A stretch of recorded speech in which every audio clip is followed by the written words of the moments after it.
What's up, everybody? Curtis Wilkerson here with Inside Arkansas and the pod at the Palace. Talk a little bit of Razorback hoops for those who are excited to hear about that today. Normally, this would be our bracketology update episode for the week, but honestly, there's really no point in doing that right now, in this moment, because it's not a tournament team right now in this moment. Torvik's tourney cast has you down at 28% odds of getting in at this point. So, win a basketball game and then we can revisit all that stuff. And people might be a little bit more excited about it. I've said the last couple days, and I'm going to remain bullish on it, at LSU, at Missouri, Georgia at home, Oklahoma at home. Those are your next four games. If you're a serious basketball program with tournament aspirations this season, you win every one of them before hitting murderer's row again. If you don't, you're just going to kind of continue to be one of the butt of the jokes nationally, headed right into a hornet's nest at Rupp Arena, and you don't want that to be a break point there. So Arkansas's got to figure it out. They got some, a lot of things they need to work on. I have talked until I'm blue in the face recently about X's and O's and getting Nelly Davis going, your guards being more efficient, get the ball inside, pick and roll defense, all that stuff. Folks, Arkansas is 0-3 now in SEC play, and they haven't been passing the eye test. They haven't looked real good doing it. Honestly, outside of LSU, who you play tomorrow, the truth is the Razorbacks have probably been the least impressive team in the SEC, maybe Oklahoma, I guess. South Carolina almost beat Auburn the other day. So they've got a lot they have to improve on. I think there's to dig out of this hole, there's a few internal things that I feel like Arkansas has to work through to just kind of open the door maybe to that possibility. There's some red flag phrases that I keep hearing that I kind of wanted to address today. And maybe we can separate the excuses or the coach speak from what's valid out there or what feels valid. And then we can get back to the actual hoops tomorrow. But there's a lot of repeating going on of some certain things. We have to fight. This is hard. I have to teach these guys to win. I have to lead.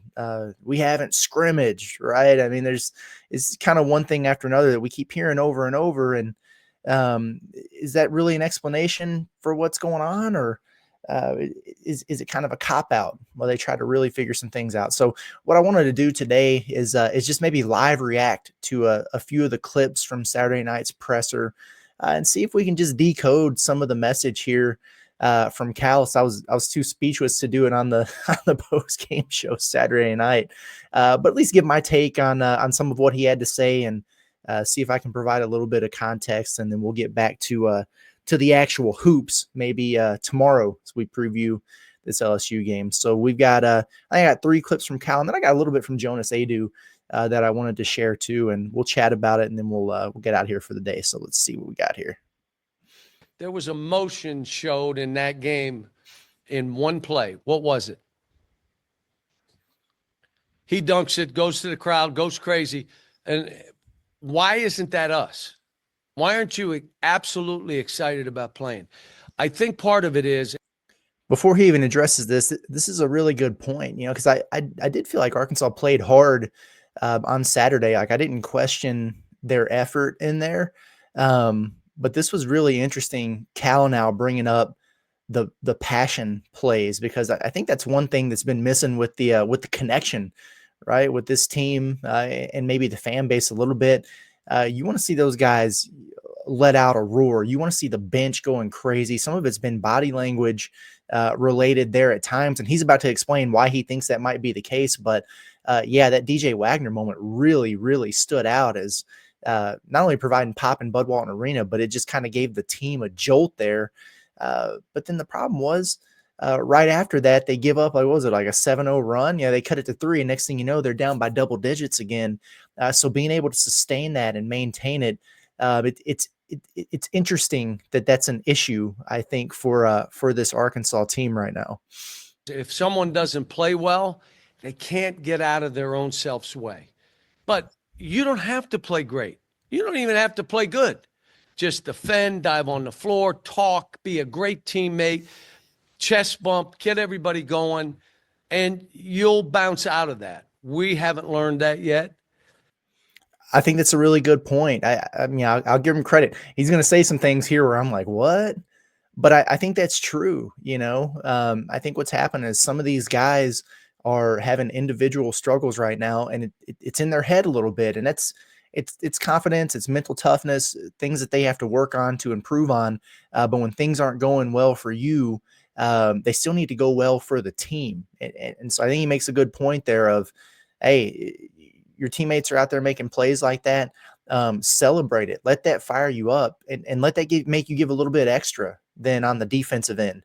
Let it provide a jolt. That stuff needs to be more contagious, I think, with this basketball team, or at least more consistent. I got to do a better job. We got to make some shots. Do I got to play some different people? Probably. Who the hell are you going to play different? I mean, what do you mean? You don't have more people to play. Like, you're playing them all. You could mix up the lineup a little bit. I think he's going to talk about that in just a second. I do think it's time to do that for sure. I mean, the only thing you could do differently, I guess, rotationally with minutes or whatever, is decrease the minutes of some guys and increase others. Like, who would that be? The only guys who aren't playing much right now are Billy Richmond. So, okay, like, if we want to see that, fine. Like, there could be an increase in minutes there, but then Big Z, but he's going to talk a little bit later. I'm not sure which clip it is, but like, you have to give him a reason also to play you more. It's not as simple as one guy struggling, so just play somebody else. Like, if Adu's playing bad out there, how confident do you feel in putting Big Z out there right now and having him play 15, 20 minutes per game when he's been borderline unplayable here recently? So it's easier said than done, I think, when you only have 9 guys and, not even 5 of them are really even playing up to their potential at the moment. Maybe that big lineup is the answer for us for a while. You say, well, you won't shoot it as well. They ain't shooting it well right now. Oh, that face got me. At least he's self-aware from that standpoint. And he's true. And that's one thing I said about, maybe playing the bigger lineup, moving Thero up to the 3. You go with TB and Adu in the front court, DJ Boogie, whoever in the back court there. Was like, I don't know if there's enough shooting. Is it going to kill spacing? He's right. They ain't making any shots anyway from 3. So hell, they're not even taking them really. So what does it matter? And then maybe you get better defensively. You get better on the glass, and then you can get out and run the floor more and transition if you're getting some stops. Maybe there's something to that. I think it impacts your depth a little bit. In the front court, when you're moving Thero up to the 3, what that does is I think it necessitates Big Z to have to be able to come in there and at least give Jonas a spell. But I mean, he's got to be able to give you 10 to 15 good minutes there. But that was pretty funny. That it's like, are we shooting it? Nope, we're not. So what does it matter? I get it. I feel that. So let's, it's. We just got to figure stuff out. And like I said, disappointed. Thing is. Yeah, they do have to figure some stuff out. And I think everybody's disappointed in how this has gone so far. A lot of time for them to correct it. What I'm looking for right now is signs that they're trending in the right direction. I thought we saw some of it on the defensive end against Florida that we can be encouraged by, but offensively, it's pretty tough sledding right now. And we've seen some offensive teams in recent years that have really, really struggled, but the struggles are deep right here for Arkansas. And what we're really going to find out here soon is the one thing we can say at the moment is, well, they played 3, pretty good defensive teams. And if you're going to be an NCAA tournament team, you got to be able to score on good defenses, but you're getting ready to play 3 or 4 teams that are not elite defensively. So if the offensive struggles continue, against the LSUs and Missouris and Georgias and Oklahomas of the world, then we really, really have to start worrying. But we won't know until we get there. Let's check out another clip.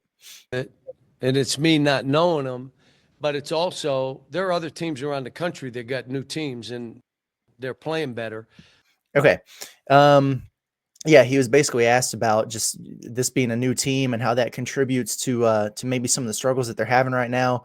Um, One, he's saying like, "Hey, maybe that's some of it, and some of it's me not knowing them." Well, like, at what point do you get to know them? I mean, it's January 12th as I'm recording this. Like, I mean, what are we talking about here? But he's right. I like that he acknowledged, hey, there are other teams or other programs that have new teams that aren't going through this right now. Which is true. Um, Kentucky, case in point, built an entirely new roster. Jackson Robinson, the only guy who's played for Mark Pope, and they're light years ahead of where Arkansas is right now, whether we want to admit that or not. It's true. And then with Arkansas, it's it's year one. He had to build a new roster. There are new guys here, but he had three guys, three main contributors in the rotation who played for him at Kentucky last year. This is not a get to know you situation with everybody here. The fact is, they are way behind, and because of the way that they built the roster, dealing with the type of preseason bumps and bruises and injuries that kept guys out for a little while, has just exacerbated the issues here. So it all kind of goes back to roster construction for me, and maybe not having enough depth. But we didn't get to scrimmage. So all that stuff starts adding up. So our execution isn't all there, but we don't turn it over. The last part of that's a valid point, but we got to stop talking about the scrimmaging. I mean, you're 16 games into the season. You're past scrimmaging. Like, whatever 40 minutes times 16 is, I mean, that's how much basketball you've played together at this point. I get it. Guys have been in and out, but that's just kind of part of the business. And this is also not new to Calipari. I mean, I know that this is something he said a million times. The roster rebuild stuff. I mean, he's the king of one and done. He's the inventor, the OG of the one and done, and having this kind of roster turnover every single year, and has had more success with it, at least early on, than he has, in his first season here at Arkansas. So I don't know how much I buy into all that, but I do agree with what he's talking about here. Of if you want to use that as an excuse, you would think that it's real sloppy and there's a bunch of turnover and stuff. No, like they're really not turning it over much. And it's been something I've been encouraged by. The assist numbers have been better. The turnovers have been down. But for me, it's just about not being in sync or maybe it's actually just the system offensively. But man, when they get in the half court, it is a slog, and teams have no trouble game planning to kind of cut their water off offensively. So it makes you wonder what adjustments need to be made to what they're actually trying to do in the half court. When they get out and run, they look fine. But the half court offense, man, it's brutal. It's a tough watch. We're not a team that comes down and we get 17 turnovers. But we miss a lot of shots and a lot of free throws for some reason. That you do. And is it confidence?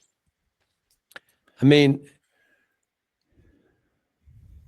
to build confidence, I can be a cheerleader and do all the stuff I'm doing and tell them I'm here for you. I'm going to help you. The staff is here.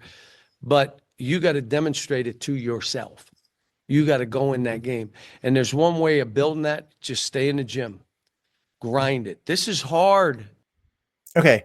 I think he's right from a standpoint of like, you have to at times create your own confidence, right? Like there's got to be some self-motivation, self-belief there. Absolutely. And yes, like one way to help get that is getting in the gym, putting up a bunch of shots and stuff. Somebody asked me if I thought maybe that Noah shooting machine was calibrated wrong or whatever. Hell, maybe it is, or maybe they need to stop worrying about that so much and just getting their reps in a little bit differently. Mix something up a little bit, because it's crazy if the shots aren't falling.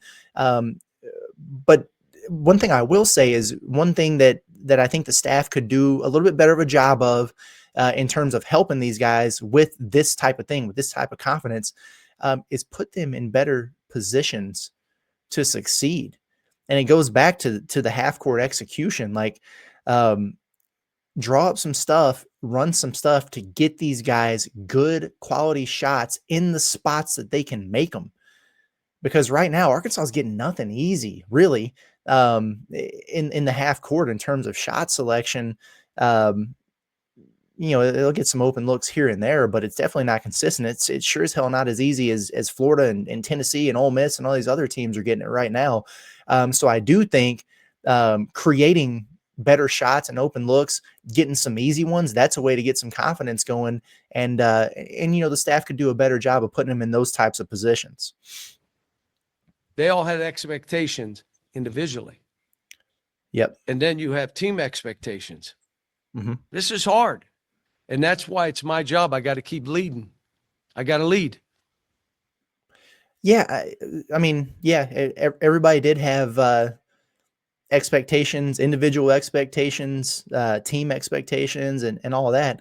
I just keep going back to it's no different than any other program in this conference that appears to be so much further along right now. It's like, what are they doing differently to be able to overcome? That's just part of the deal of being a high caliber college athlete. Like, yeah, I mean, there's going to be expectations involved for sure. Managing that appropriately and still finding ways to be successful and max out your potential is just kind of part of the deal. And I got to be strong through this. And as you know, I haven't been through a bunch of these stretches. This stretch could keep going for a while. Oh, we didn't want to hear that. I don't think anybody wanted to hear that. Nah, man, this stretch needs to end soon for the sanity of Razorback fans in there. I think if I read right, this is his first 0-3 start in a conference season since his first year at UMass. That's insane. I know the SEC is really good this year, but yeah, it's no, we don't need this to go on any longer. And I'm going to cut this clip short here. Because he talks about, the Celtics are going through it right now. I ain't worried about that. They got to start getting some wins, right? We're talking a lot here about, confidence and mojo and coming together as a team instead of worrying about, individual stuff. The way to do that is start winning games in this league. That's what brings you together and can kind of rally the troops a little bit. Let's check one more and then we'll hear from Jonas. Free throws, open shots, most of that stuff's mentality. Here we go again with the confidence stuff. Seems like that might be a bigger deal than we could be letting on here with these guys. How many times has he hinted at it? And we can talk and go and, when we grew up, we didn't have this social media barrage that these guys have. There's a lot of stuff coming at them. From around them. And I've just got to. Okay. Here we go again with that. And one thing I'll say about Cal is he's always going to defend his players to a fault. And I respect that for sure, because if there's one thing they should know, it's that he definitely has their back. There are different ways to do this. Like I saw Rick Barnes was pocket watching Chaz Lanier after the game the other day. It was like he benched him after the first play of the second half because he didn't take a shot on a play that was designed for him to take a shot. And he was like, hey, you get paid to do this, bro. You can approach it that way, or you can deflect everything onto yourself. That's the approach that Cal takes. So whatever, like I don't necessarily have a problem with that there, but here we go again with like the social media and everything like that. Like that is part of the deal. And I hate what it's become. Which, for the longest, there was people would be really critical of a coach and could be nasty towards a coach and everything. And the whole thing was like, hey, he's getting paid millions of dollars. And now that NIL is a thing and people know that these players are cashing checks or whatever, it's really, I feel like, opened up the door for people to be ugly to the players. And I get it. Like, you are getting paid to produce, and all that stuff is true there. But it gets pretty ugly. And I think what we lose sight of sometimes is, maybe you feel like you have free reign to tweet or, say some of the stuff that you say about these guys. They're still kids, for the most part. And I know it's 18 to 22 years old or whatever. but they're young guys, and that stuff can impact people, and we have no idea what's going on with them in their personal lives and everything like that. I wish there wasn't as much vitriol as there is. I find myself feeling like I'm carrying water for John L. Davis quite a bit. It's not because I think he's playing great basketball or whatever, but I just feel like this probably happens everywhere. I cover Arkansas basketball, so I'm just more aware of it. But there's always a scapegoat that just really catches some pretty nasty strays. I mean, a couple years ago it was Chris Likes. Last year it was L. Ellis. This year it's John L. Davis. Man, one thing goes wrong and people really start piling on him. And I just think about how that might impact somebody personally. So I get it, but I do think part of the process of, with like coaching, support staff, everything like that is teaching these guys how to be able to handle that and have thick skin. And it's a streamlined process now to where you had to do whatever you could to prepare yourself for that before you got to the league. Now you're making money, as a young man, maybe before you even are prepared to handle that part of it. And the type of scrutiny that you're going to get down the road, you're getting now. And so it's, it almost, you have to like accelerate the maturity process a little bit with some of these guys. Hold them accountable, let them know what's acceptable and what's not, and keep building them up. Yeah, that's the thing. Like, how accountable can you hold these guys right now? Because the guys who aren't playing well have to continue to play. That's the thing there. People like, hey, bench this guy, bench that guy, whatever. They just don't really have enough bodies right now to be able to do that. The only way that could change is if a couple of the guys who are getting limited minutes now really take off to the point where you can afford to really reduce the minutes of John L. Davis if you don't feel like he should be playing that much, or whoever else. And that's the flip side to having this shortened rotation, because his reasoning for doing it was, hey, I'm only gonna have 9 guys because I don't want too many mouths to feed. I want all these guys to know that they're gonna play. They're not looking over their shoulder. Whatever. I don't have a bunch of guys pouting at the end of the bench.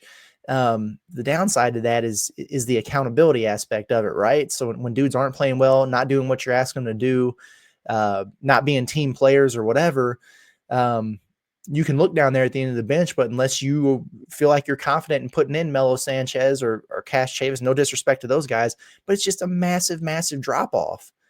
So what you have is what you're rolling with, and it's just kind of where they're at. But I think he does have a decent point here that he's getting ready to make. But you got to go in the game and perform. That's your job, to get in the game and perform. Your job is to perform. My job is to coach.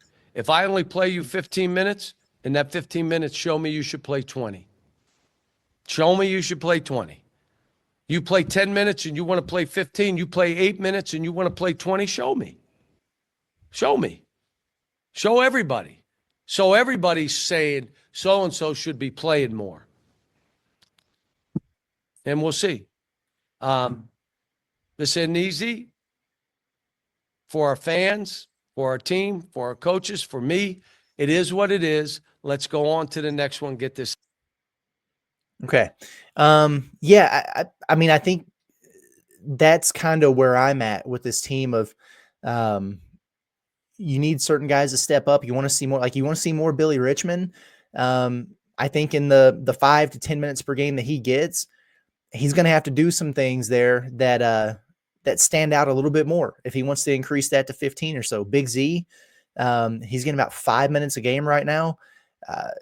It can't be 5 minutes of, turnovers and soft play underneath the rim and missed threes. Like, he's got to remind everybody why he was playing so much earlier in the season, if you want that to increase, because otherwise I get it that it's hard to justify making some moves even when other guys might be struggling there. So I do think that's a big piece of it. And then at the end there, I like what he pointed out of, hey, this is tough on me. It's tough on the players. It's tough on the fans. Everybody's frustrated. They got to figure it out. But I want to play this from Jonas Adu, and then we'll get out of here. I know it's a little bit of a longer show today, but I thought he had some pretty interesting things to say about confidence and leadership and how playing for John Calipari is there's kind of a trickle down effect with the players here. It's pretty fascinating. It's only about a minute long. We'll play it, react to it, and be done. The confidence, I feel like we have to have more fight throughout these games. I mean, every game is going to be hard. Like we always talked about, this conference is going to be hard. Like we got to fight for the whole 40. We need every single individual on this team to come together and play together. There we go again with that fight, and this is coming from a dude in Jonas Adu who has been part of some really, really good basketball teams at Tennessee and has had big time NCAA tournament success, going to the Elite Eight last season, but they've always been a factor at the top of the SEC. And here we go again, hearing that word fight. And I know that triggers a lot of Louisville fans because I've seen the YouTube video of how many times Kenny Payne said that in his press conference. It's like, what? That's a fundamental thing that you would think you have. But then why isn't that the case? Like if you keep going back to, we have to fight, that indicates that you're not fighting. And the question is, why is that the case? Maybe it's what Cal was saying about how guys who are having individual struggles are letting that impact them, and they're not doing all the little things required to continue to find success as a team. And so maybe they need that gelling factor to really start playing more of a role there if they're going to pick this thing up. But when you continue to hear that, like it's, is there give up? Is it a lack of confidence? Is it self-confidence? Is this team not connected? Those are the things that you start to think about when you hear that over and over. Although I did think that was a mature response from Jonas there. John L's had a couple of tough games to start out SEC play, maybe up and down years, trying to stay healthy. Just what have you seen from him in practice? How is he doing mentally? And are y'all trying to pick him up, or what have you seen from him? I mean, he's trying to be a leader. I mean, he called me the other day, just talking about me and him. We just got to lead the team. We have the most experience, played a lot of games. So, we're just trying to lead by example. He's just, trying to do something out of his comfort zone, out of my comfort zone too, because usually we weren't really the leaders. We kind of just led by example. So, no, we got to be more vocal. This is fascinating because I feel like Arkansas has a handful of really good lead by example type guys. Adu Thero, right? His work ethic, the way he plays, the energy he brings to the floor. He is definitely a lead by example guy. I don't think he's the most vocal. DJ Wagner is the guy who we heard his voice has been louder, right, than it was maybe last year at Kentucky. But he's not the loudest guy in the room. He's a guy that works hard, plays hard every minute that he's out there. You bring in a couple top level transfers, and it doesn't help that both of these guys have been hurt, missed a lot of time in the preseason, missed practice time, and haven't played as well as people expect him to in John L. and Jonas there. But he even admits himself, it's an adjustment that they're trying to make to be more vocal because they've been more, nose to the grindstone, lead by example type guys. Who is the voice on the floor for this Arkansas team? I think that's really important for them to kind of figure out, because I'm not sure who it is. And say what you want, but you need that. You need that out there. You need that in the huddle. One thing that I noticed when Arkansas finished warming up, they usually all huddle together as a team. Maybe they'll have a little dance off or whatever, and they'll talk it up, and then they'll go back to the locker room. The hype man during that, at least on Saturday, was Chin Coleman. Good for Chin. I know the guys like him, but like, who is that player who's willing to speak up and kind of take command of everything, get everybody organized, fire everybody up, whatever? I don't know that they have that right now. And maybe that's something they need to pay a little bit closer attention to in recruiting moving forward. But I do think that's a big deal. I do think it's a big deal because it's somebody who can keep you poised in big moments. It's somebody who can kind of give you that exhale when it's like, hey, give me the ball. I'm going to point you to your spots. Everybody relax. We got this. Who is that guy? Who is that voice defensively that's kind of directing traffic when things are getting a little bit hectic down there? And who's the closer for this basketball team? Because I was watching, some of these SEC games, and I was seeing like Lamont Butler for Kentucky. I don't think he's just a massively talented dude. But man, they put the ball in his hands and they trusted him and he was out there making plays down the stretch in a big win. Mark Sears for Alabama on the road at Texas A&M. Just give him the rock. He's going to take you where you need to be. There's just countless examples of that. Tennessee, they got a guy like Zakai Ziegler. Who is that guy for this Arkansas team? I think that's part of what they need to figure out. Now, this very last statement that he makes here is interesting, as he talks about the different type of pressure maybe that these guys are feeling here at Arkansas this year. I mean, it's hard. I mean, like, just from here on out, like, I mean, it's just every game is hard. Like, you're going to have to fight every single game. Nothing's going to be given to us. I mean, we're a new program. People want to come for us. Like, a lot of top-rated players coming in. Like, they just want to come for us. Like, what Cal has on his back, all of us have on our back, too. We all have a target on our back, and we just have to fight every single game. Interesting. What Cal has on his back, we all have on our back. That's true. Because think about how Arkansas fans always felt every time John Calipari was coming to Bud, or every time you're getting ready to play Kentucky. There's just a little bit extra. And you think the teams that are playing them don't feel that? And so whether Arkansas is playing well or not, they are getting everybody's best shot because of that. And a lot of players have chips on their shoulders, and they look at highly rated recruits, McDonald's All-Americans, 5-star freshmen, top-ranked transfers, and they go, I'm better than them, and I'm going to go out there and show it. And Arkansas is facing all of that right now. So it's a different kind of pressure, a different type of mentality. And it's interesting to hear Jonas Adu kind of admit that. And it's going to be kind of fascinating to see how they continue to handle that moving forward. Because this was not the team that was built to have the chip on its shoulder. But I think if they're going to dig out of this hole, they need to find a chip and place it directly on their shoulder and start playing with some more urgency out there. So I don't know. There you have it. I don't know if that was worth listening to or not. I hope that it was, but I think it's some interesting stuff there. And you can kind of dissect some of the common themes that might go just beyond a little bit of the X's and O's. It might go beyond, just simply making layups and free throws and some of the things internally that maybe Arkansas needs to clean up if they're going to get out of this hole. And it's a big week here, and we're going to continue to cover it. Make sure you get subscribed at Inside Arkansas YouTube channel. We are going to do a live watch party of the game Tuesday night against LSU. So for everybody that tunes in for the Pod at the Palace post-game show, make sure that you tune in a little bit early. Watch the game with us. Okay. We're going to be on the screen. We're going to be out at Brothers Meat House in Bentonville, but we're going to be live streaming, reacting with you guys throughout the course of the game. You can throw your chats in there. We'll see if we can open up the phone lines and maybe do some phone lines at halftime or something like that. But we're going to be with you throughout the course of that. And then we'll probably shorten the actual post-game portion because, well, we're going to be live stream talking about the game for the 2.5 hours that it's going on there. But appreciate everybody for tuning in. We'll see if Arkansas can get this thing righted on the road. Sometimes that's all it takes. Go on the road, backs against the wall, respond, and then you figure some things out. And maybe the switch will flip there. We'll see. It's been Curtis Wilkerson with Inside Arkansas on the Pod of the Palace. Y'all have a good day. We'll see you in the morning.